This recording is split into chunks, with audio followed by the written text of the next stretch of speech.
There are moments in any couple's life when trust is tested not by obvious betrayal, but by silent doubt that slowly sets in. For most people, this kind of testing happens away from prying eyes, in conversations that will never be repeated, on nights when no one is watching. For kings, the equation is different from the start. The test takes place with cameras all around, with tabloids ready to interpret every look exchanged, every hand that hesitates before holding the other, every second of silence that could be read in 10 different ways by 10 different journalists. Charles III knows this weight better than almost anyone alive. And when suspicions circulate in the air about the personal finances of Camilla, the woman he loved for decades, chose against all advice and placed at his side on the throne, the question the world begins to ask is not legal, not political, not institutional. It's much more intimate than any of those things. How does a man react when he discovers that the person he bet everything on may not have been completely transparent with him? That's the question that has been quietly circulating among royal watchers and analysts in recent months. And it is an issue that deserves to be treated with care, because there is a huge difference between what is verifiable, what is reasonable speculation, and what is simply rumor with no factual basis. There are no formal charges against Camilla. There are no documents released, court proceedings underway, or statements from any British authority confirming the existence of secret accounts or hidden funds linked to the Queen. What exists are narratives that circulate in certain sectors of the press, speculations that piggyback on a widespread distrust about the financial opacity of the monarchy, and the inevitable question that arises whenever any public figure is involved in stories of this type: what if it were true? How would this play out? Who is this man when private life encounters crisis? It is in this space, between the verifiable and the possible, that this script exists. And that's precisely why the conversation needs to be had with honesty about what we know, about what we're only imagining, and with genuine respect for the complexity of the real people at the center of it. To understand how Charles might react to any crisis of confidence involving Camilla, it is necessary to first understand who he is as a man, not just as a king. Charles Philip Arthur George spent most of his life being played by others before he had any chance to play himself.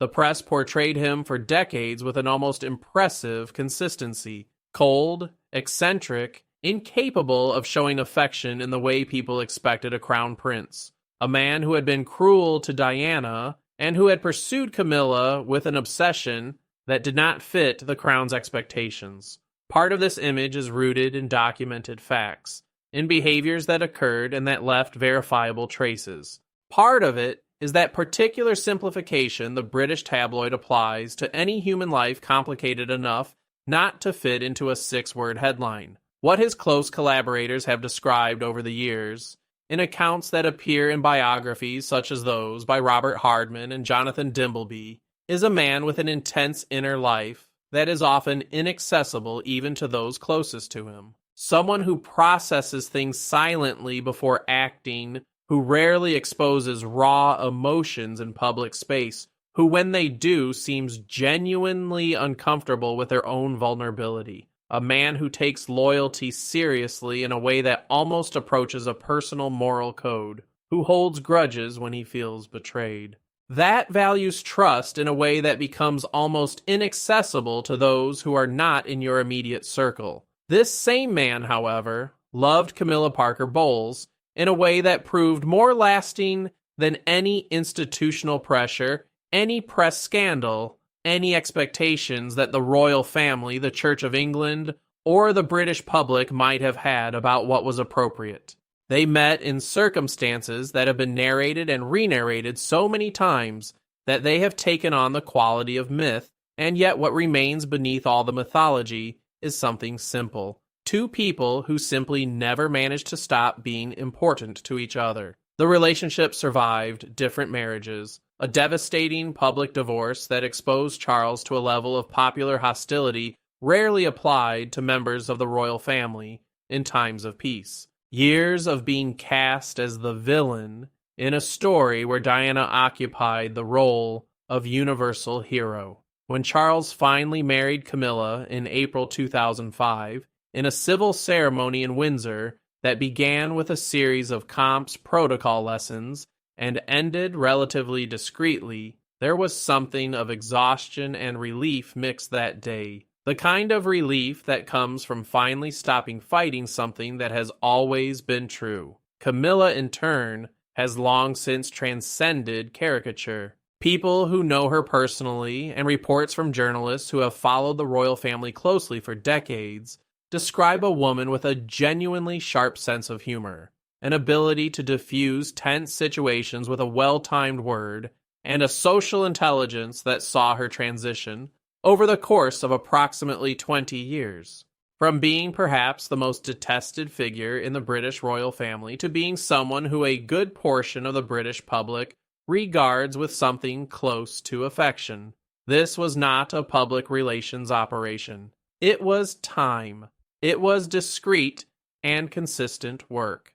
It was showing up where it was difficult to show up and staying present when it would be easier to retreat. She is also, like any real person, much more complicated than any public image can capture. The suspicions that have been circulating, vague and without solid factual confirmation, revolve around a narrative that appears periodically in the British and international press. The idea that figures in the royal family, or people very close to it, maintain financial arrangements that are not completely transparent, either with their partner or with the wider public. In some cases, this narrative is fueled by anonymous sources whose motivations are difficult to assess. In others, through inferences built on behaviors or gaps in information that, in the absence of an alternative explanation, some people prefer to fill in with the most dramatic version available. In almost all cases, what is being done is speculation, not investigative journalism, supported by verifiable documentation. This is important to say clearly before any analysis, because the distinction is not trivial. The British royal family is not above financial questioning and never should be. The history of British royal finances has chapters that deserve serious scrutiny. The debates about taxpayer funding of the monarchy, the questions about the management of the Duchy of Cornwall and the Duchy of Lancaster, the questions about how the hereditary wealth of the House of Windsor relates to the transparency expected of a public institution. These are legitimate, necessary debates that take place in a functioning democracy. But there is a difference between questioning an institution's financial structures and circulating rumors about a specific individual's secret personal accounts without any verifiable evidence. Confusing these two things does not serve the public debate. It mainly serves the content cycle that feeds on the royal family as raw material for narratives whose emotional appeal often outweighs the commitment to factual accuracy. The hypothetical scenario we are exploring here is exactly that. A hypothetical scenario. If real evidence emerged that Camilla held or holds undeclared accounts or assets for Charles, how would he react? What would this scenario reveal about who he is? And what would it reveal about the fragility and resilience of a relationship that has survived things that would destroy most marriages before they even reached the point they did? Anyone familiar with Charles's psychology would probably say that the first reaction would be something that looks like incredulity but is not quite that. Pure incredulity demands that the possibility be completely unimaginable. Charles is not someone who lives under the illusion that the people he loves are perfect or incapable of mistakes.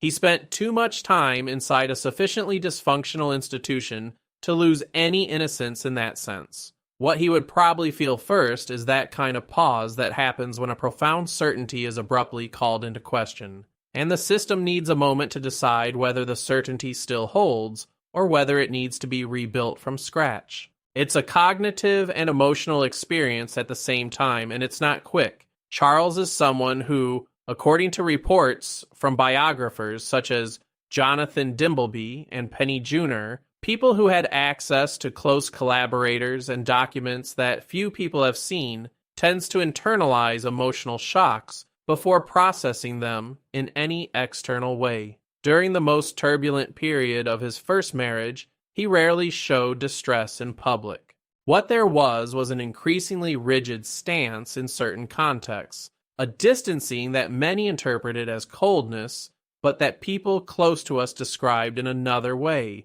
as the restraint of someone who learned from an early age that showing vulnerability in certain environments is a mistake with real consequences. Sources who worked with the family, the Royals, over the years, cited in publications such as The Times and the Mail on Sunday, consistently describe Charles as someone who puts personal trust above almost any other value in his closest relationships.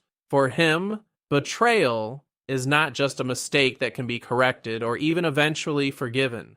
It is a rupture that changes the geometry of a relationship, that alters the space in which people exist for each other. At the same time, and this is the detail that makes any analysis genuinely complicated, Charles has a long and documented history of choosing loyalty even when the personal cost is high. He stood by Camilla during the years when she was the target of public hostility that is rarely unprecedented in the context of the British royal family. He defended her when his own staff advised strategic caution.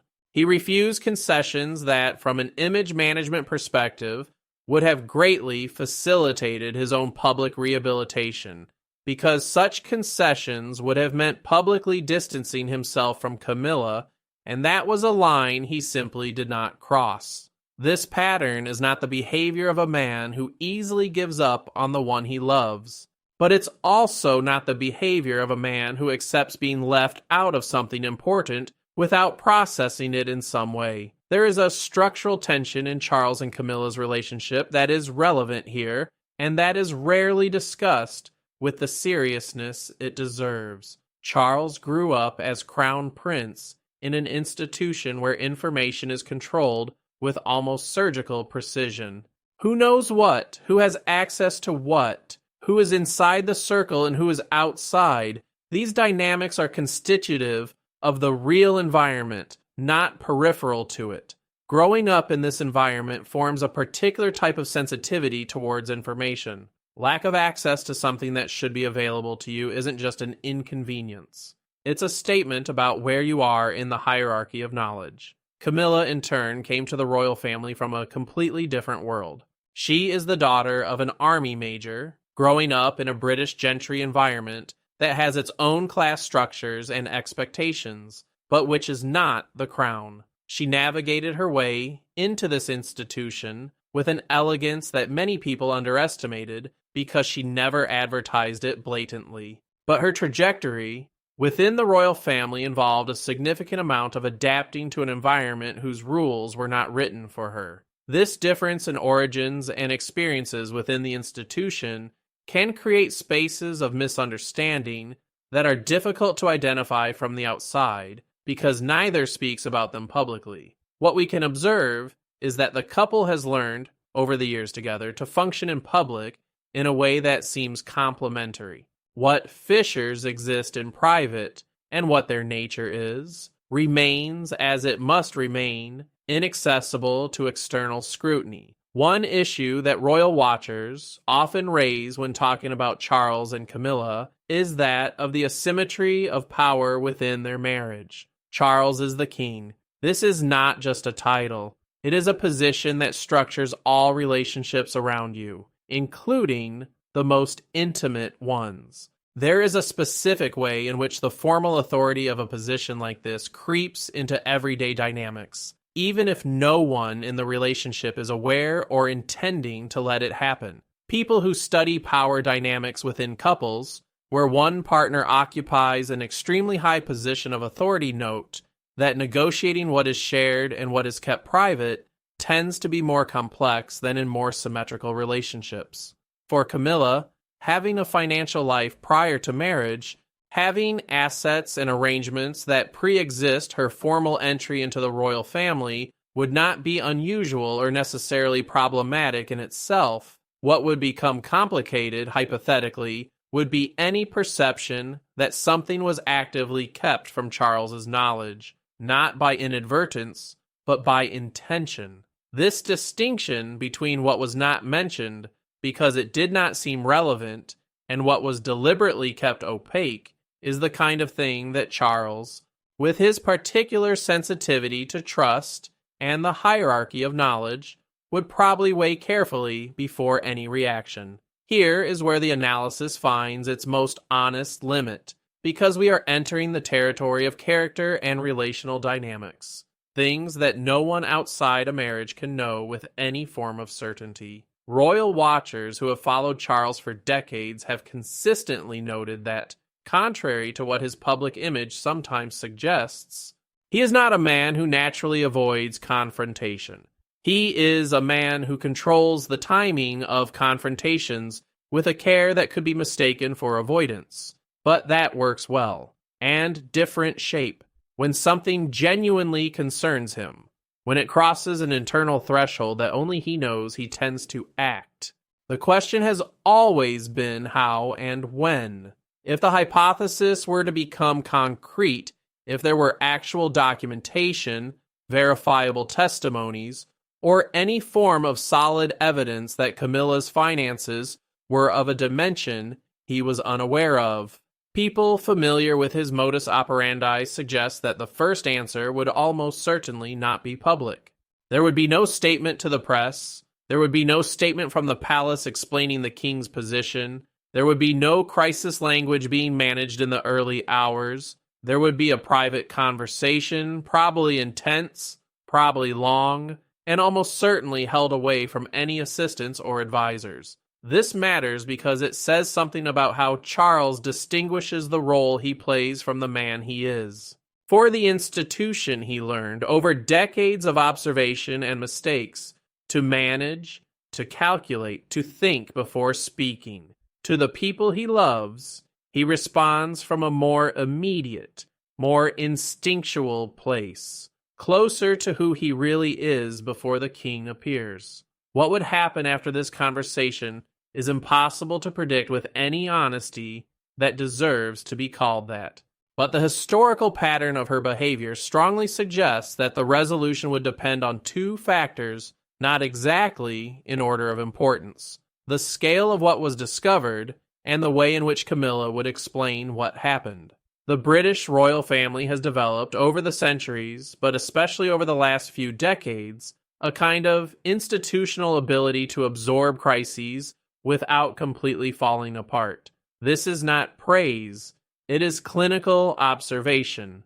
The structures around the monarchy, the legal advisors, the private secretaries with decades of institutional experience, the lawyers, the historical relationships with certain sectors of the media exist in part precisely to ensure that any disruption is contained before it reaches the public in a way that the institution cannot control. A situation like the one we are hypothetically describing would, from an institutional point of view, be a high-level emergency. Not necessarily because of what it would mean financially in practical terms, but because of what it would mean narratively, because of what it would do to the story that the royal family tells about themselves. The Queen, with financial arrangements of which the king was unaware, would be a story that the British press, and the international press that watches her, would treat with an intensity that would leave very little room for nuance or context. Institutional reaction would therefore almost certainly precede any public reaction from Charles himself. There would be legal consultations. There would be a careful assessment of what exactly has been revealed, what is verifiable, who is telling the story, and with what motivation. And there would, at some point, be a decision about whether and how the palace would respond, which as a rule means deciding whether silence is more strategic than any form of response. Charles has a documented complex relationship with this institutional machinery. He often disagreed with the advice he received throughout his life. There are records of tensions between him and advisors over how to deal with delicate issues that appear in different forms in different biographies. The years of public relations wars with Diana, decisions about communication surrounding her death, subsequent positions on Camilla, more recently the management of relations with Harry and Meghan. He is not a king who simply signs what is presented to him by the institution, but he has also learned, especially after having closely watched crises being handled clumsily by different members of his family, that personal intuition does not always produce the most effective institutional response, that sometimes human instinct and institutional calculation point in different directions, and that choosing between them is harder than it seems from the outside. There is an angle to this discussion that deserves particular attention: the impact that any suspicion of this kind, even without confirmation, has on Camilla's image, and what this possibility of image erosion means for Charles. Camilla spent years being the least loved character in an extraordinarily complicated public history. Diana's death in August 1997 in a Paris tunnel placed a moral burden on her that many people took years to re-examine, and some never re-examined. The transition from a woman that the British public almost reflexively detested to a queen that a significant portion of that same public regards with something close to sympathy was neither a quick nor a linear process. It involved decades of work to show up consistently, to make yourself visible in a careful way, to demonstrate commitment meant with causes that she genuinely embraced, of presenting herself as human in an environment that systematically tends to dehumanize the people who live in it. Any narrative that reignites doubts about her character, about her honesty, about what she does or does not do transparently with those closest to her, would have the potential to significantly erode this work. And Charles knows this better than any outside analyst could. More than anyone else, he knows the real cost that the public narrative can have on the lives of those he loves, because he has experienced that cost in different ways at different times. Sources close to the couple, cited over the years in publications such as Vanity Fair and the Sunday Times, describe a dynamic in which Charles often acts as an active protector of Camilla's reputation, sometimes to the detriment of his own institutional relationships. He fought internally for her at times when it would have been easier and more convenient for him not to. He refused certain concessions that would have made her more palatable to a certain sector of the British public, but which she did not want to make. There is a protection in this relationship that goes beyond marital formality, and that Charles demonstrated that he was willing to defend even when the cost to him was real. This does not mean that he would remain silent in a situation in which he felt deceived. It means that the path he would likely choose would be deeply private in the first place, and that any response would carry the weight of decades of investment in that particular relationship. There is one detail about Charles that royal analysts often mention, and which is more relevant here than it might first appear: his relationship to the idea of duty. For Charles, unlike some of his predecessors and some of his contemporaries, duty is not an abstraction conveniently invoked in speeches and then ignored in everyday life. It's something he's internalized in a way that his collaborators describe as genuinely structuring how he thinks about himself and the responsibilities he carries. He's talked about it in interviews over the years. He wrote about this indirectly in public positions on topics such as the environment, architecture, and the well-being of rural communities. He demonstrated this in life choices that often went against what would be easier, more convenient, or more popular. Part of this sense of duty applies to the institution of the monarchy itself, to preserving what he sees as the crown's essential values at a historical moment when the monarchy's relevance is being challenged in ways that previous generations of sovereigns have not faced with the same intensity. But part of it also applies to the people he considers under his emotional responsibility. And Camilla is, without a doubt, at the center of this category. For a man like this, discovering that someone he feels he must protect is also someone who has kept him from access to important information about her would be an experience that operates on multiple layers at once. The husband who feels left out, the king, whose authority was somehow circumscribed without his knowledge. The man who invested a lifetime in a choice that cost what it did, and who now needs to recalibrate what that choice means in light of new information. There is no way of knowing from the outside how these internal conflicts would be resolved within him, but the story of his life, the pattern that has been observed over decades, suggests that he would not be quick to conclude, and that he would be meticulous in trying to understand before deciding what to do. What divides opinions among those who follow the royal family, and this is important to clarify, is not the question of whether something like this happened, because there is no evidence that it did. What divides opinion is a more structural question. How does the contemporary monarchy deal with the growing tension between the transparency that today's public expects and the privacy that the institution still tries to preserve in an era when any secret has a dramatically shorter life cycle than it used to?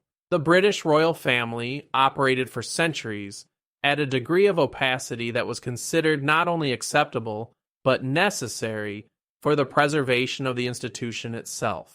Real mystique, the conventional argument would go, depended on mystery. To reveal the inner workings of the monarchy would be to destroy precisely what makes it functionally possible. Distance created reverence. Reverence created legitimacy. This argument is under increasing pressure. Harry's memoir, Meghan's interviews with Oprah Winfrey, the leaks that preceded other leaks, the former collaborators who speak to journalists, the journalists who ally with former collaborators, all of these events accelerated a process in which the British public and the global public that observes the British monarchy with an undiminished interest came to expect a level of transparency that the institution was simply not designed to provide. Charles, who became king in September 2022 at a particularly complicated moment in this historic transition, has to navigate between what the institution has been for centuries and what it needs to be to survive the coming decades. This navigation includes financial issues that would previously have been completely invisible to the public and that are now in a different light. The sovereign grant, the public fund that finances the monarchy's official activities, is audited annually, and its details are published. The Duchy of Lancaster, which is the sovereign's main source of personal income, also has a significant degree of formally required transparency. But the personal finances of members of the royal family, including what Camilla keeps from her pre-marriage life, what she inherits, what she manages independently of the institution, these aspects remain substantially more opaque. And this opacity, even if it is completely legitimate from a legal point of view, fuels precisely the type of speculation that finds an audience willing to consume it. The most human part of this story, and the one that remains with those who follow it longer than any institutional analysis, is not politics or law or even finance. It's the image of two elderly people who reach the top of the most difficult formal system to inhabit in the Western world, carrying behind them decades of complicated choices, loves that cost what they cost to exist, loyalties that demanded prices that were not mentioned aloud, and the silent and specific exhaustion of living in public permanently while trying to preserve something that is genuinely theirs and no one else's. Charles is 75 years old. Camilla is 77. They came to kingship late, after a decades-long wait that took its toll at different times and in different ways, and they do so at a time when the very institution that defines them is undergoing a process of questioning that has no clear precedent in the modern history of the British monarchy. If any crisis of confidence hit them now, at this particular moment in their lives, And this particular reign, the depth of the impact would not be measured in headlines or popularity polls. It would be measured in the conversations they would have at the end of long days, in meals where the silence would be of a different kind from the usual silence between people who no longer need to fill all the space with words, in the small gestures that would reveal where things really are when no one is looking. Observers of royal behavior note that Charles and Camilla have developed, over their years together, a particular body language that is difficult to manufacture.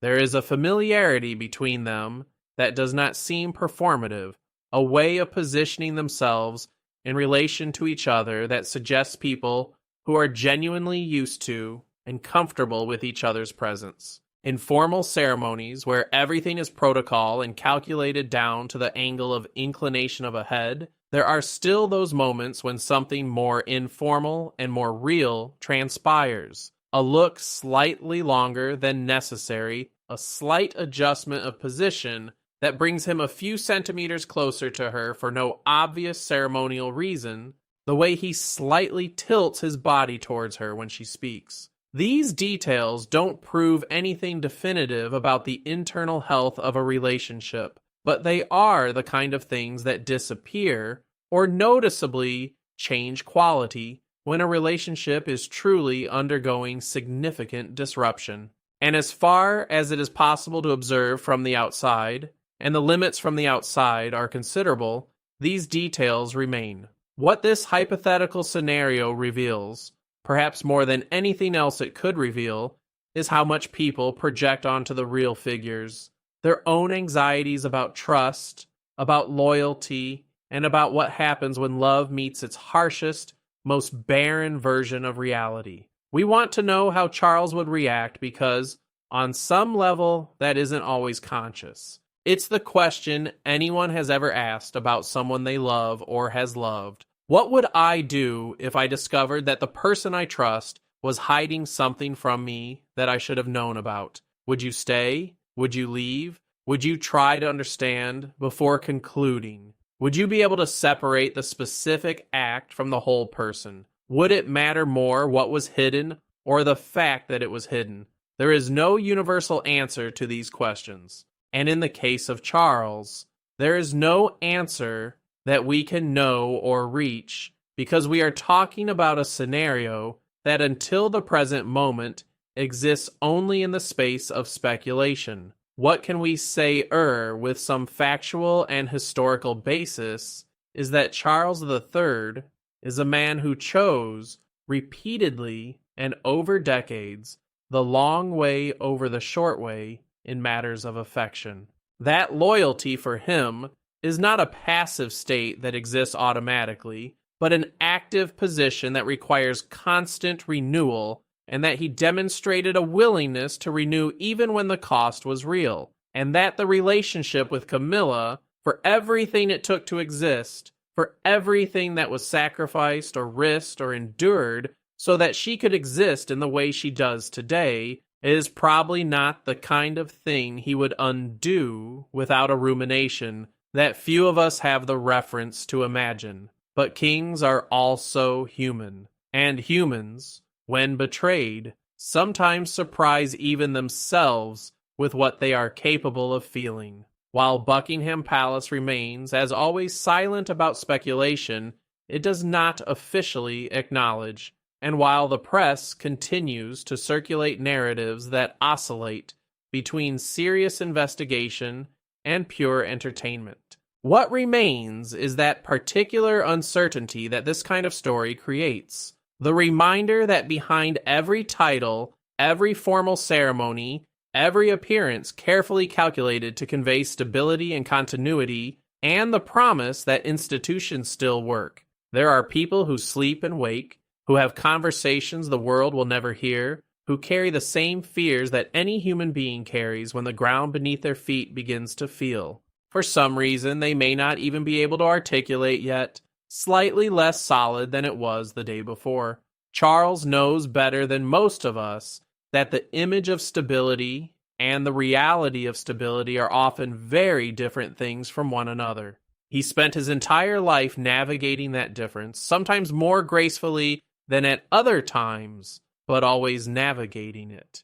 It is possible, even probable, that you will continue sailing whatever comes your way. And Camilla, who survived what she survived to get where she is, who went through years of being the target of hostility that would have crushed many people and not crushed her, is also not a woman who crumbles easily in the face of adversity. This is perhaps the only certainty we can offer with any honesty. Whatever the tensions, the doubts, the suspicions that swirl around them, neither of them are new to the art of moving forward when the world around them makes it more difficult than it should be. What happens between them in the private space that the monarchy, paradoxically, cannot protect from us because we are the ones who refuse to let them have it, remains where it should remain, between them. And perhaps this is exactly what makes the question so persistent